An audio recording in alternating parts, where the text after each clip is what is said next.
In the quiet mountains of Colorado, there was a small observatory where Eric Dawson spent most of his nights. Eric was an astrophysicist who loved staring at the stars and thinking about big questions.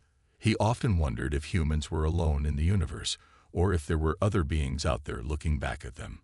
On this particular night, as he sipped his coffee and adjusted the telescope, something unusual caught his attention. A faint signal came through the equipment, pulsing steadily like a heartbeat. At first, Eric thought it might be interference from Earth's satellites or some natural phenomenon. But the more he analyzed it, the stranger it became. The signal wasn't random. It followed patterns that seemed deliberate, almost like a code. Excited but cautious, Eric called his colleague Lisa Monroe to take a look.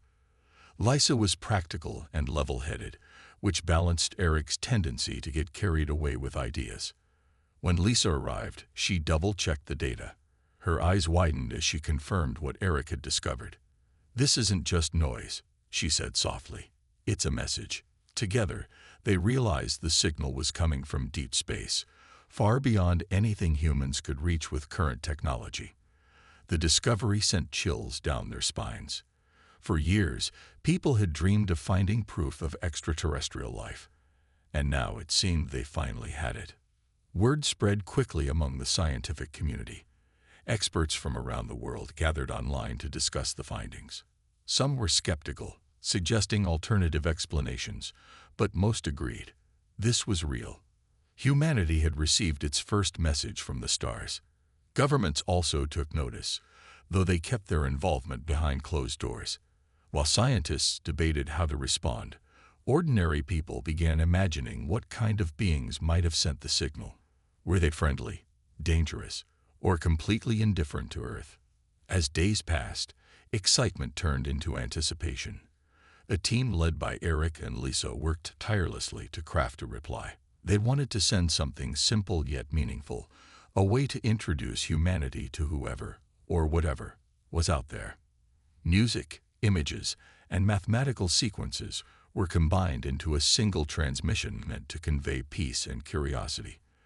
When the message was ready, it was broadcast into space, traveling at the speed of light toward the source of the original signal. What no one on Earth knew was that the signal had already been intercepted by a distant alien empire long before humans detected it. To these extraterrestrials, known as the Vailith, Earth's primitive attempt at communication was laughable. Their vast empire spanned countless star systems, and they viewed civilizations like humanity as insignificant specks in the grand scheme of things. Most members of the Vailith Council dismissed Earth entirely, seeing no reason to waste time on such a backward planet. However, one young diplomat named Kale saw things differently. Though Earth's technology was rudimentary, he noticed something intriguing in the signal.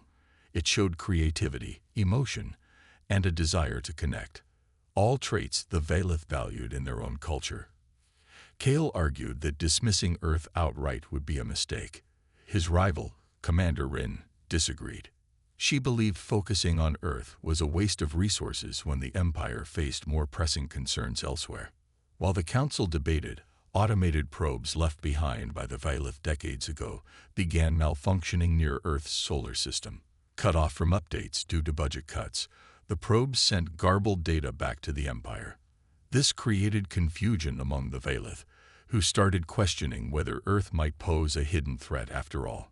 Despite their doubts, the decision was made to cut off all internal discussions about the planet to avoid further delays. Meanwhile, back on Earth, Eric and Lisa waited anxiously for a response.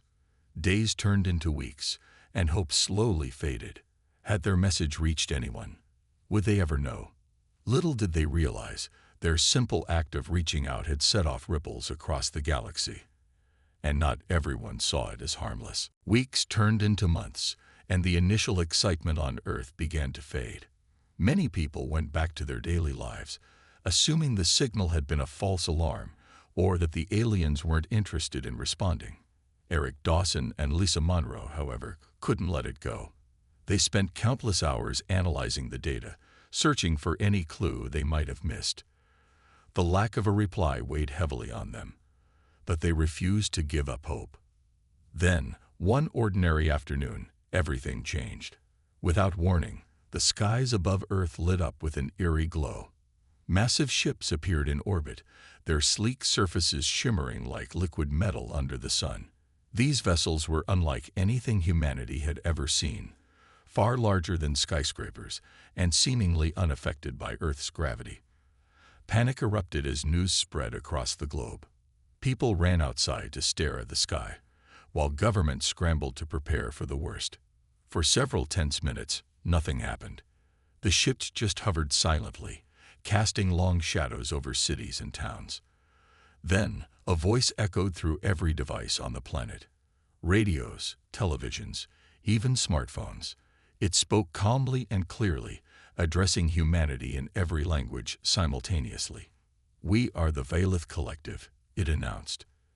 "Your species has demonstrated basic intelligence. We shall observe." Just as suddenly as they had arrived, the ships vanished, leaving behind stunned silence. The world was in shock.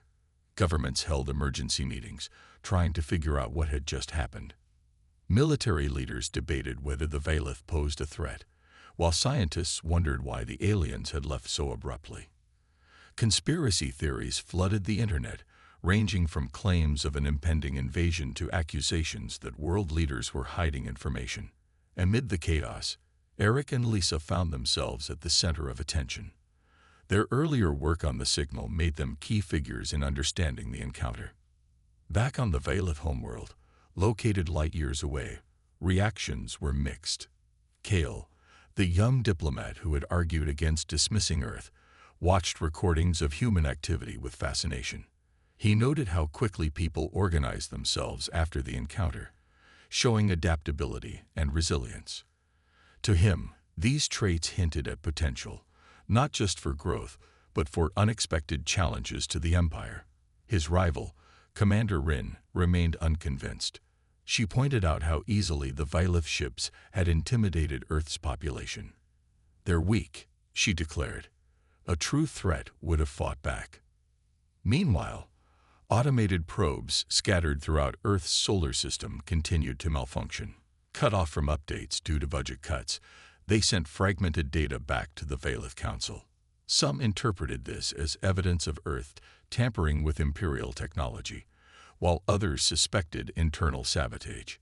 The confusion only deepened when outdated reports suggested unusual energy spikes near Earth's atmosphere. Though no one could confirm their origin, the Council grew uneasy. On Earth, life slowly returned to normal, or at least as normal as possible after such an event. Eric and Lisa joined a global coalition tasked with preparing for future contact. While governments focused on defense strategies, the scientists worked to understand the Valith better. One night, during a routine scan, Lisa noticed something strange. Satellite signals showed faint disturbances, almost like someone, or something, was still watching Earth. Eric shared her concern. "If they're observing us, we need to show them we're worth paying attention to," he said, determined to prove humanity's value. They came up with a bold plan. Using salvaged materials and cutting-edge research, they designed a device capable of amplifying Earth's transmissions.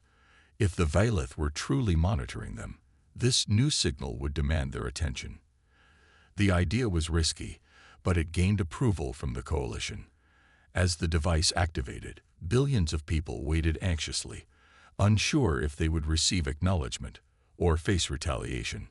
Unbeknownst to humanity, the amplified signal reached the Valith faster than expected. Its strength disrupted Imperial communications, sparking outrage among senior officials. Commander Rin seized the opportunity to argue for cutting ties with Earth entirely. "This proves they're reckless," she insisted. "We should ignore them before they cause more trouble." Despite Cal's protests, the Council agreed to implement a communications blackout, severing all official discussions about Earth. As the decision took effect, Cal felt a pang of frustration. He knew the Valith were making a mistake by underestimating humanity. But for now, there was nothing he could do. On Earth, Eric and Lisa had no idea their actions had triggered such a reaction. All they could do was wait, and hoped their message would someday be heard. Weeks passed after the Violet ships disappeared, and life on Earth settled into a strange new rhythm. People went about their routines, but the memory of the encounter lingered like a shadow over everything. Governments quietly worked to prepare for another visit, while scientists tried to make sense of what had happened. Eric Dawson and Lisa Monroe became central figures in this effort, leading a team tasked with understanding the Valeth's technology and motives. They spent long hours analyzing every detail of the brief interaction, hoping to find clues that might explain why the aliens had left so suddenly. One night, while reviewing satellite data, Lisa noticed something odd. Satellite signals showed faint disturbances, almost as if someone, or something, was still watching Earth. At first, she thought it might be a glitch, but further investigation revealed patterns too consistent to ignore. "Eric, look at this," she said, pointing to her screen. "It's like they're monitoring us from a distance." Eric frowned as he studied the data. "If they're observing us, we need to show them we're worth paying attention to," he said. Determined to prove humanity's value, Eric came up with an idea. He suggested building a device that could amplify Earth's transmissions, making their signal stronger and harder to ignore. The goal was simple.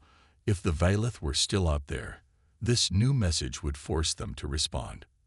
Though risky, the plan gained approval from the coalition. As the device was activated, billions of people held their breath, unsure what would happen next. Far away on the Valeth homeworld, tensions simmered among the ruling council. Kale, the young diplomat who had argued against dismissing Earth, watched recordings of human activity with growing fascination. He saw how quickly people adapted after the encounter, organizing themselves and working together despite their differences. To him, these traits hinted at untapped potential. His rival, Commander Rin, remained dismissive. She pointed out how easily the Valeth ships had intimidated Earth's population. "They're weak," she declared. "A true threat would have fought back." Meanwhile, automated probes scattered throughout Earth's solar system continued to malfunction. Cut off from updates due to budget cuts, they sent fragmented data back to the Valeth Council. Some interpreted this as evidence of Earth tampering with Imperial technology, while others suspected sabotage from within the Empire. The confusion deepened when outdated reports suggested unusual energy spikes near Earth's atmosphere. Though no one could confirm their origin, the Council grew uneasy. Kale pushed for more research, arguing that Earth's behavior warranted closer study, but his voice was drowned out by those eager to move on. Commander Rin used the situation to argue for cutting ties with Earth entirely. "This proves they're reckless," she insisted. "We should ignore them before they cause more trouble." Despite Cal's protests, the Council agreed to implement a communications blackout, severing all official discussions about Earth. As the decision took effect, Kale felt a pang of frustration. He knew the Valeth were making a mistake by underestimating humanity. But for now, there was nothing he could do. On Earth, Eric and Lisa had no idea their actions had triggered such a reaction. All they could do was wait, and hope their message would someday be heard. Despite the uncertainty, Eric and Lisa refused to give up. They believe humanity's greatest strength lay not in its technology, but in its ability to adapt and persevere. As they worked tirelessly on their project, they reminded each other of something simple yet profound. Even the smallest moments can change the course of history. And though the Valeth had dismissed Earth as insignificant, they couldn't erase the fact that humanity had already made an impact, one they might not fully understand until it was too late. Months turned into years, and Earth slowly adjusted to life after the Valeth encounter. The massive ships had vanished without explanation, leaving humanity with more questions than answers. Governments continued to prepare for another visit, building advanced defense systems and monitoring the skies closely. But for most people, the initial panic faded, replaced by a mix of curiosity and cautious optimism. Eric Dawson and Lisa Monroe remained at the heart of the effort, working tirelessly to understand the aliens and their motives. One evening, as Eric reviewed data from their latest project, He noticed something unusual. Satellite signals showed faint disturbances again, tiny fluctuations that hinted at activity beyond Earth's atmosphere. "Lisa," he called out, his voice filled with urgency. "Look at this. It's happening again." Lisa joined him, her eyes narrowing as she studied the patterns. "It's not random," she said after a moment. "Something's out there, watching us."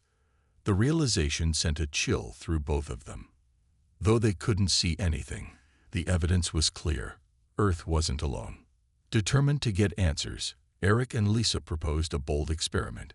They designed a device capable of amplifying Earth's transmissions, making their signal stronger and impossible to ignore. The idea was risky. If the Valith interpreted it as aggression, it could provoke retaliation. But Eric believed it was worth the risk. "If they're still out there, we need to show them we're serious," he said. "We have to prove we're worth their attention." The coalition approved the plan, and the team worked around the clock to build the device. When it was finally ready, billions of people tuned in to watch as the signal was broadcast into space. For days, the world waited anxiously, unsure what would happen next. Would the Valith respond, or had they moved on? Far away on the Valith homeworld, tensions simmered among the ruling council. Kale, the young diplomat who had argued against dismissing Earth, watched recordings of human activity with growing fascination. He saw how quickly people adapted after the encounter, organizing themselves and working together despite their differences. To him, these traits hinted at untapped potential. His rival, Commander Rin, remained dismissive. She pointed out how easily the Valith ships had intimidated Earth's population. "They're weak," she declared. "A true threat would have fought back." Meanwhile, automated probes scattered throughout Earth's solar system continued to malfunction. Cut off from updates due to budget cuts, they sent fragmented data back to the Valith Council. Some interpreted this as evidence of Earth tampering with Imperial technology, while others suspected sabotage from within the Empire. The confusion deepened when outdated reports suggested unusual energy spikes near Earth's atmosphere. Though no one could confirm their origin, the Council grew uneasy. Kale pushed for more research, arguing that Earth's behavior warranted closer study, but his voice was drowned out by those eager to move on. Commander Rin used the situation to argue for cutting ties with Earth entirely. "This proves they're reckless," she insisted. "We should ignore them before they cause more trouble." Despite Kel's protests, the Council agreed to implement a communications blackout, severing all official discussions about Earth. As the decision took effect, Kale felt a pang of frustration. He knew the Valith were making a mistake by underestimating humanity. But for now, there was nothing he could do.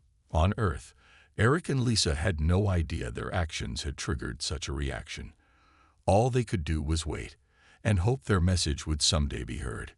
Despite the uncertainty, Eric and Lisa refused to give up.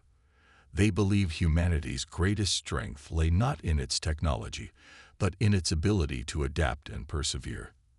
As they worked tirelessly on their project, they reminded each other of something simple yet profound. Even the smallest moments can change the course of history. And though the Valith had dismissed Earth as insignificant, they couldn't erase the fact that humanity had already made an impact, one they might not fully understand until it was too late. To everyone's shock, the Valith responded, but not in the way anyone expected. Instead of sending another message or appearing in their massive ships, they deployed small drones that scattered across Earth's atmosphere. These drones moved silently, almost invisible to the naked eye, collecting samples from the air, water, and soil. They scanned cities, recorded snippets of human activity, and even hovered near scientific labs before retreating into space as quickly as they had come. On Earth, panic erupted once again. People spotted the drones and shared videos online, sparking fears of an invasion. Governments scrambled to track the drones, but their advanced technology made them nearly impossible to detect. Eric Dawson and Lisa Monroe watched the chaos unfold with mixed feelings. While the drone's presence confirmed that the Valith were still interested in Earth, their actions raised more questions. Why hadn't they communicated directly? And what did they hope to learn from these observations? Far away, on the Valeth homeworld, Kel studied footage captured by the drones with growing fascination. He saw bustling streets filled with people going about their lives, art galleries showcasing creativity, and scientists working tirelessly in labs. To him, humanity's ingenuity was undeniable. Yet Commander Rin dismissed his observations. "They're primitive," she said coldly. "A true threat would have noticed us and acted." What neither of them realized was that the drones' behavior had unintended consequences on Earth. Conspiracy theories flourished online, with some claiming the aliens were planning an attack, while others accused governments of secretly collaborating with the Valeth. Tensions rose between nations as leaders pointed fingers at one another. Amid the chaos, Eric and Lisa struggled to keep the coalition focused on peaceful solutions. They knew aggression would only confirm humanity's inferiority in the eyes of the Empire. As weeks passed, the drones disappeared, leaving behind a trail of unanswered questions. Eric and Lisa analyzed the data they could gather, trying to piece together the Valeth's motives. "They're studying us," Lisa said one night as they reviewed drone footage. "But why? What are they looking for?" Eric shook his head. "I don't know, but we can't just sit here and wait for them to decide our fate. We need to show them who we are, our strengths, our potential." Inspired by this idea, Eric proposed creating a new kind of message, one that went beyond science and logic. Working with artists, musicians, and writers, they crafted a transmission that showcased humanity's creativity, emotions, and resilience. It included paintings, songs, stories, and recordings of laughter and tears, all meant to convey the essence of being human. When the message was ready, it was broadcast into space, traveling toward the stars. Billions of people hoped it would reach the Valeth and change their perception of Earth. But unknown to humanity, the Valeth Council had already grown tired of the situation. Frustrated by the confusion caused by outdated probes and garbled data, they decided to cut off all ties with Earth entirely. The Council issued a formal decree. Earth was irrelevant and unworthy of further attention. Cale felt a deep sense of loss as he watched the decision take effect. He knew the Valeth were making a grave mistake. Humanity might be young and inexperienced, but its potential was undeniable. Still, there was nothing he could do to change the Council's mind. For now, Earth was left alone, its amplified signal fading into the vastness of space.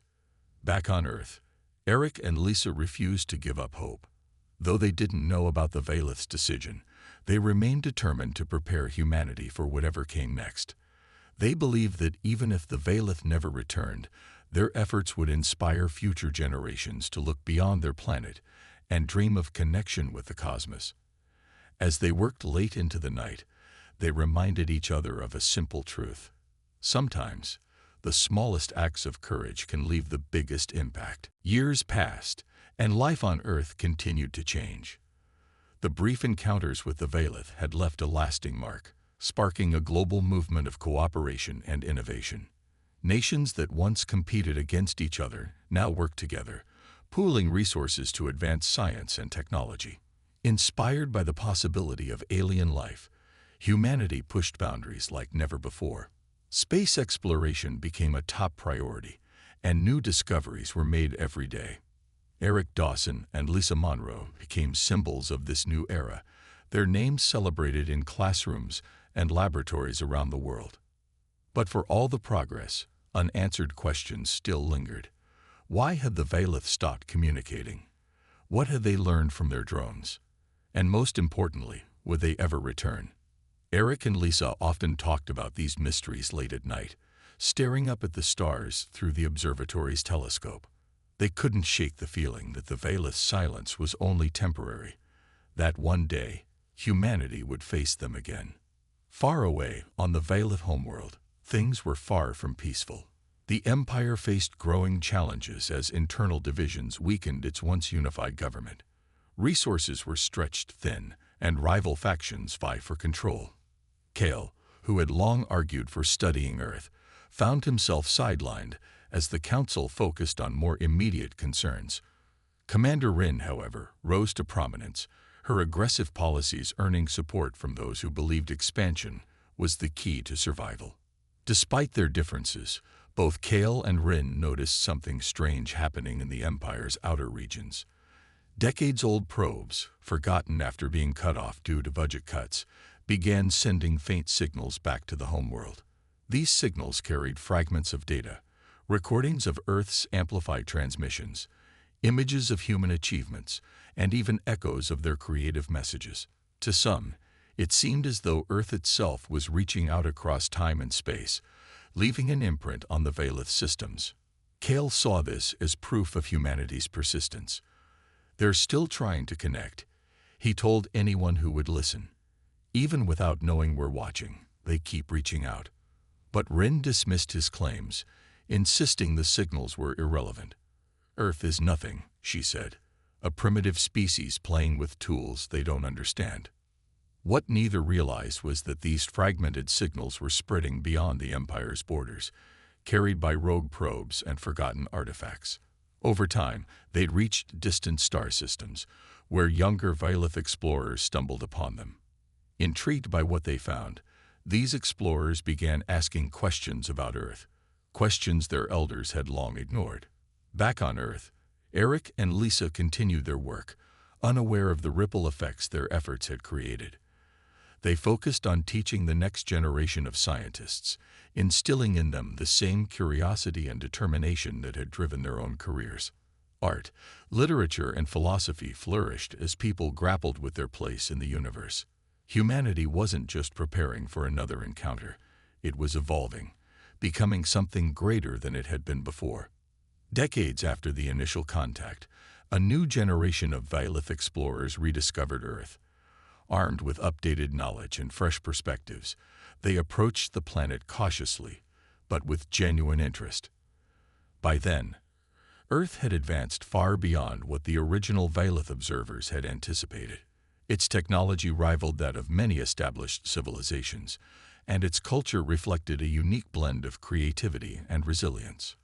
For Kull, who had spent his life advocating for Earth, this moment felt like vindication. Though no longer part of the ruling council, he watched with pride as the Empire finally recognized humanity's potential. Rin, on the other hand, struggled to accept the truth. She had always seen Earth as insignificant, but now she was forced to confront the reality that strength wasn't measured solely by power or size. As two civilizations prepared to meet again, one thing became clear: sometimes, even the smallest actions can shape the course of history. Humanity's journey had started with a single signal, a tiny flicker of hope in the vastness of space. And though the Valith had once dismissed Earth as irrelevant, they now understood that true greatness lies not in dominance, but in perseverance. Decades after humanity's first encounter with the Valith, Earth had transformed in ways no one could have predicted. The initial fear and uncertainty had given way to a golden age of innovation and unity. Nations worked together like never before, driven by the shared goal of preparing for another meeting with the aliens. Space exploration reached new heights, with colonies established on the Moon and Mars. Scientists developed technologies that once seemed impossible, while artists and thinkers redefined what it meant to be human. Eric Dawson and Lisa Munro, now older but still passionate, became legends in their field. Their early work had sparked a chain reaction, inspiring generations to dream bigger and reach further. Far away, the Valith Empire faced its own struggles. Internal conflicts had weakened their once mighty government, leaving them vulnerable to external threats. Resources were scarce, and rival factions fought for control. Amid the chaos, a new generation of explorers emerged, younger, curious, and less bound by tradition. These explorers stumbled upon fragments of Earth's old transmissions, carried by forgotten probes drifting through space. Intrigued by what they found, they began piecing together the story of humanity. To their surprise, they discovered a species that had grown stronger and more advanced over time, far beyond what the original council had assumed. When the Valith finally returned to Earth, It wasn't with massive ships or displays of power. Instead, a small delegation arrived quietly, seeking understanding rather than dominance. They landed near a research station on Mars, where scientists greeted them with cautious optimism. Eric and Lisa, though retired, were invited to join the historic meeting. As they stood face to face with the alien representatives, they felt a mix of awe and pride. Humanity had come so far since that first signal. The Vailith explained how fragmented signals from Earth had spread across the galaxy, sparking curiosity among younger members of their empire. They admitted they had underestimated humanity decades ago, focusing only on Earth's primitive technology at the time. Now they saw something different. A civilization capable of growth, creativity, and resilience. Kale, who had long believed in Earth's potential, was part of the delegation. His quiet smile spoke volumes as he watched the two species begin to bridge the gap between them. Commander Rin, however, remained skeptical. Though she didn't attend the meeting, her influence lingered. She argued that trusting humanity was risky, pointing out their history of conflict and division. But even she couldn't deny the evidence of Earth's progress. Humanity had proven itself not through weapons or aggression, but through perseverance and cooperation. Over time, relations between the two civilizations grew stronger. The Vailith shared knowledge and technology, helping humanity expand its reach into the stars. In return, humans offered insights into art, culture, and emotion, qualities the Vailith admired but struggled to understand fully. Together, they formed a partnership based on mutual respect and curiosity. Eric and Lisa often reflected on how far they had come. What started as a faint signal in the night sky had led to this moment.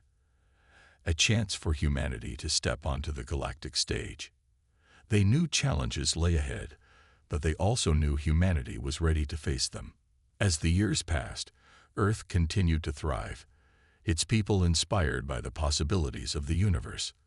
The Vailith, too, benefited from their connection with humanity, learning lessons about adaptability and hope.